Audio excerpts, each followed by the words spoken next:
ইসলামে ঢুকলে এক ঠ্যাং কাবা শরীফে ওমরার সময়, হজের সময়, আর এক ঠ্যাং শহীদ মিনারে দিয়ে জাতীয়তার গান গাওয়া, এটা হচ্ছে মুনাফিকি।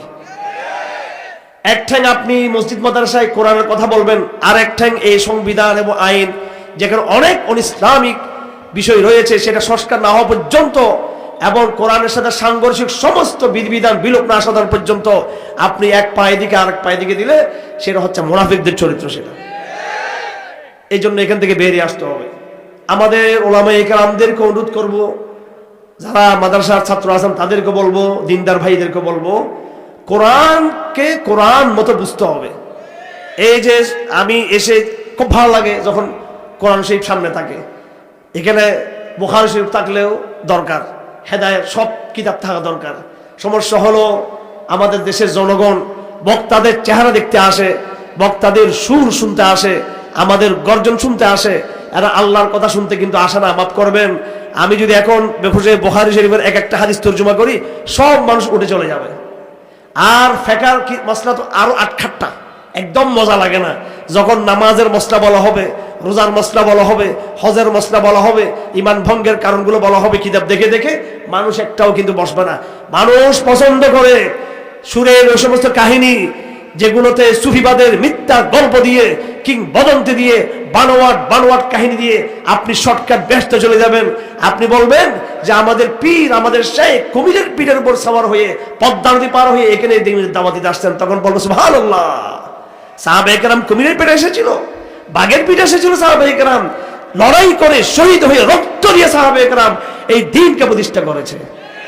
কিন্তু আমাদের রক্তের কথা শুনতে আমাদের ভালো লাগে না, তাহাজ্জুদের নামাজের কথা শুনতে আমাদের ভালো লাগে না, প্যান্ডেল ভরে যায় মাহফিলে, কিন্তু ফজর নামাজের সময় একজনকে মুসল্লি খুঁজে পাওয়া যায় না। আমাদের ভাইয়ের আমার, আল্লাহ পাক সুবহানাহু ওয়া তাআলা এই বিভিন্ন সূরার মধ্যে বিভিন্ন বিষয়ে আলোচনা করেছেন।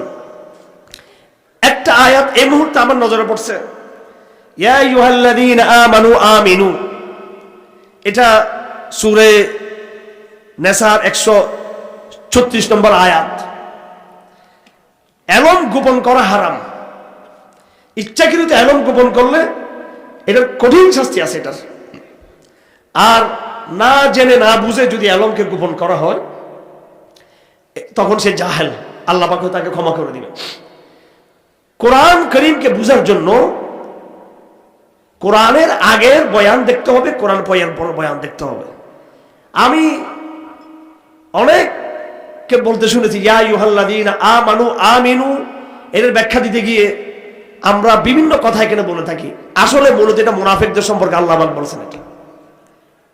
কারণ আল্লাহর নবী সাল্লাল্লাহু আলাইহি ওয়াসাল্লাম মক্কাতে যখন ছিলেন, কাফেরদের দমন, নিপীড়ন, নির্যাতন, হাসিনার মতো স্বৈরতন্ত্র, আবু জাহেলের, আবু সুফিয়ানের, আবু লাহাবের স্বৈরতন্ত্রের কারণে আবু সুফিয়ান রাদিয়াল্লাহু আনহু পরে ইসলাম গ্রহণ করেছেন।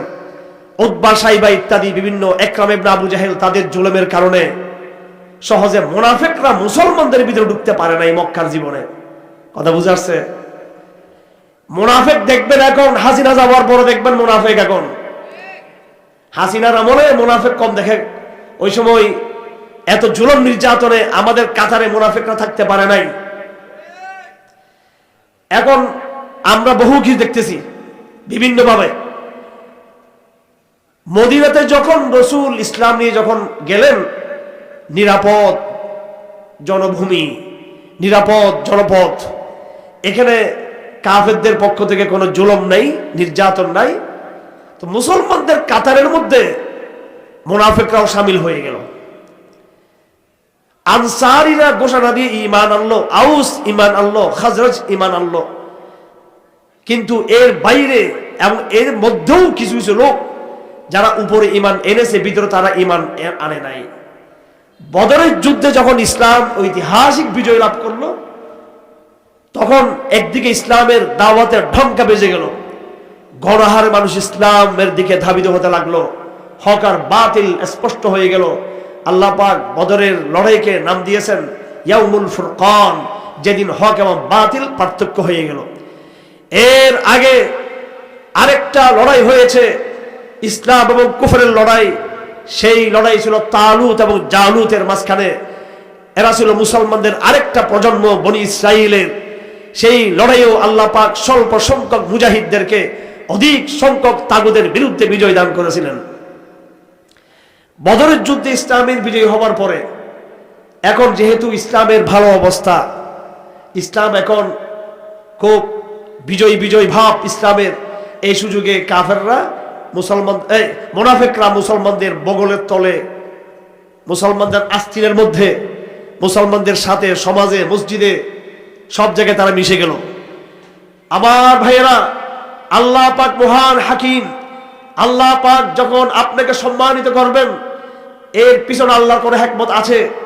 আবার কখনো আল্লাহ যদি আপনাকে লাঞ্ছিত করেন, পরাজিত করেন, আপনাকে মজলুম করেন, তার পিছনে আল্লাহর কোনো হিকমত রয়েছে। বিগত 15 এবং 16 বছরে আওয়ামী লীগের নির্যাতনের আমলে, যেখানে 10 বছরের মধ্যে 15 বছরে 10 বছর বাইরে ছিলাম বিভিন্ন আশঙ্কা নিয়ে, আর 5 বছর আমরা জেলখানে ছিলাম। এই 15-16 বছর কে মানুষ বলে থাকে আমাদের জীবন থেকে গুরুত্বপূর্ণ সময় চলে গিয়েছে।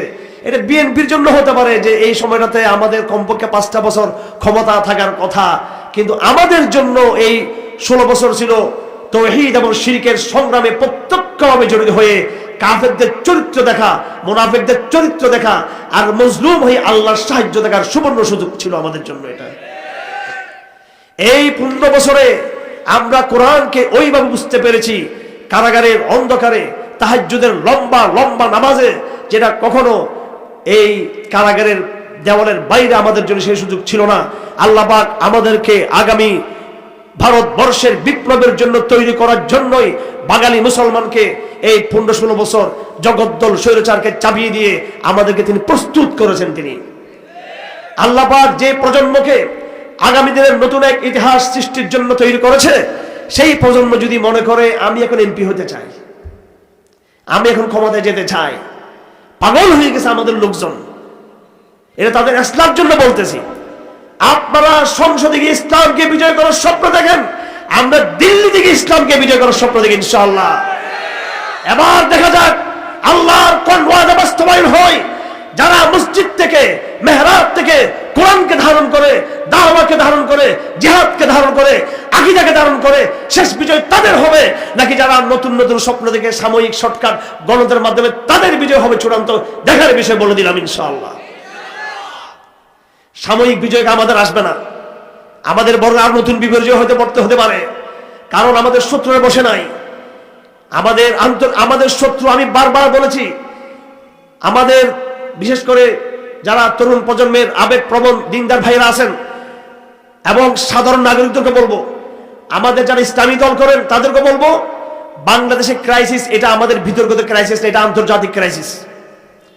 যেগুলো মুসলিম গরিব দেশ, এদের নিজস্ব কোনো পলিসি নেই এদের।